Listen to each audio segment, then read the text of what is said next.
Hi, and thank you for visiting TeachRare. Today we would like to share a presentation with you about aspiration and how you can prevent aspiration when feeding your child. First, what is aspiration? Aspiration is a condition in which food or liquid enters the airways instead of the esophagus. It requires our constant attention when caring for children with feeding issues, dysphagia, hypotonia, or other medical issues. In our case, our daughter had AADC deficiency.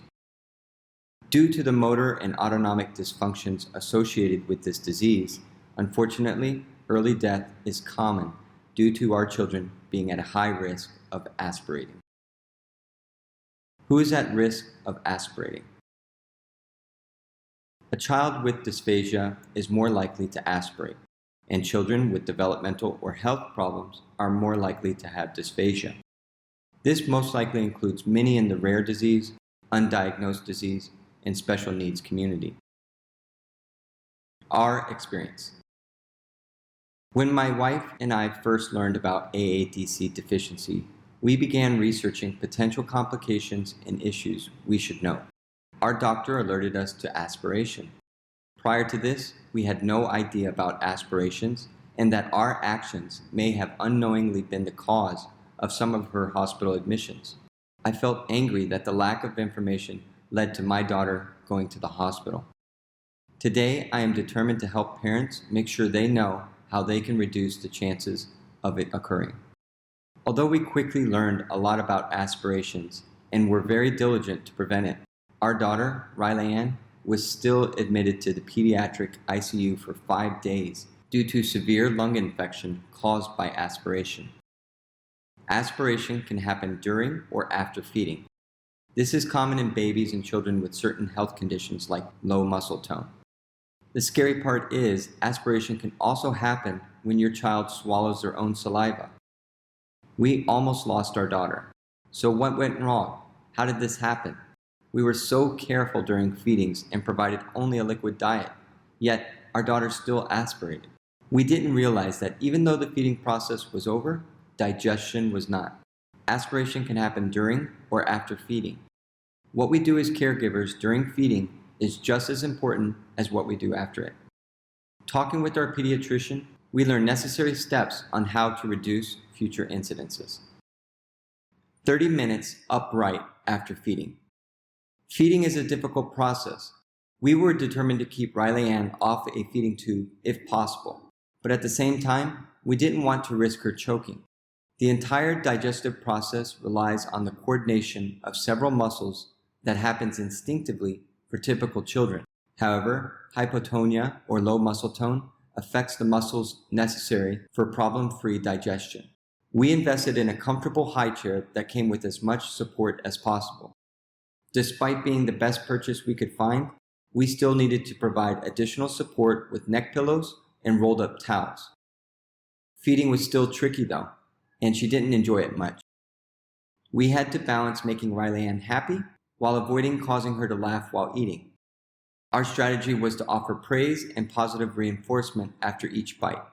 If she refused, we would back off, but not scold her.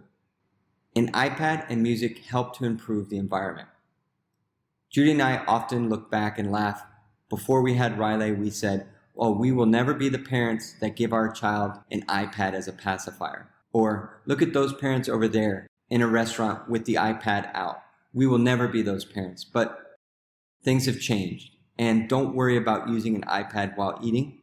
If it improves their feeding, then go ahead, use that iPad and don't feel bad about it. When we were traveling or outside our home, supportive high chairs weren't available. Instead, we used a baby carrier that had a hip seat attached. I found this to be a practical baby carrier when going around the neighborhood, and it also worked out for feedings. However, during feedings, I would put down the straps and hold her across her waist while mom fed her. I used my chest to help keep her back upright, and between bites, we could take a tour around and keep her happy. The reason I kept the straps down was just in case. If there was any problems with feeding or, God forbid, choking, I could easily take her out and tap her back or help dislodge the food. If the straps are up, that would take away a couple of precious seconds to get those straps down.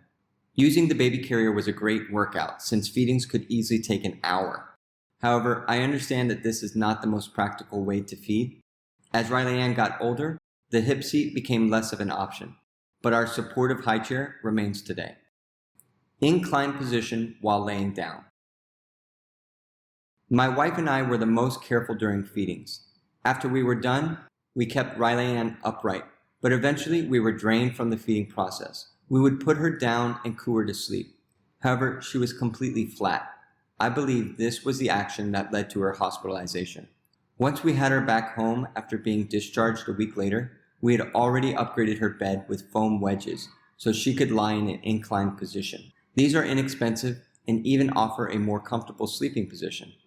Various heights and degrees of firmness are available, making it easy to adjust for different activities throughout the day.